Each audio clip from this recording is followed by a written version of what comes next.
Sosok suami agen ban yang dihabisi di Gresik, keterangan kerap berubah hingga merusak TKP, janggal. Kejanggalan mewarnai kasus pembunuhan ibu rumah tangga di Desa Imaan, Kecamatan Dukun, Kabupaten Gresik. Mulai dari tidak ketahuan suami di dalam rumah, dan juga keterangan awal yang kerap berubah. Berdasarkan informasi yang dihimpun, kematian Wardatun Thoibah, 28, di dalam kamar dengan 4 luka tusuk, suami korban tidak tahu sama sekali. Padahal masih satu rumah. Padahal putri semata wayangnya NZ berusia 2,5 tahun juga berada di dalam kamar bersama ibunya Wardatun Thoibah. NZ yang masih balita juga menjadi korban kebengisan pelaku. Kakinya disayat senjata tajam.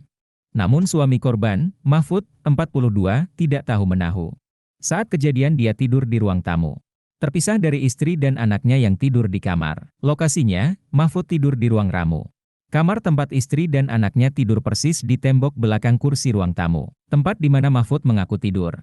Mahfud tidak tahu ciri-ciri pelakunya, dari mana pelaku masuk, tidak mendengar suara apapun saat istrinya tewas, atau putrinya terluka.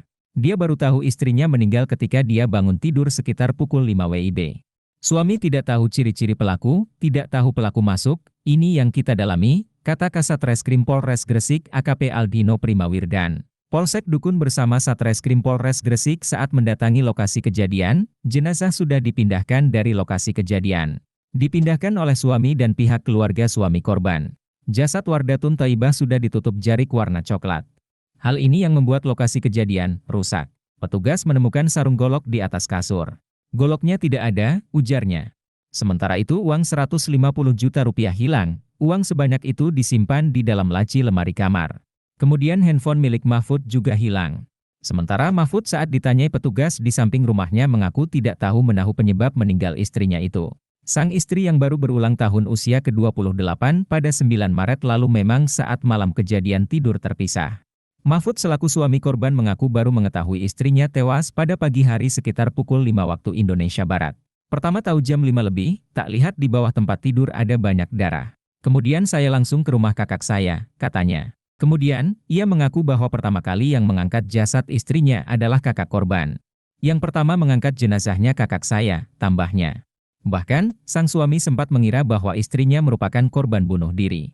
Kan tak kira bunuh diri atau apa, tapi kok ternyata barang saya hilang semua, ungkapnya. Ia mengaku bahwa atas kejadian tersebut, uang miliknya yang berada di kamar hilang. Kan saya belum tahu ya motifnya apa, ternyata saya lihat loker saya kok hilang semua. Uang senilai hampir 160 juta dan handphone saya hilang, jelasnya. Ia berasumsi bahwa saat kejadian, istrinya sempat melakukan perlawanan terhadap pelaku.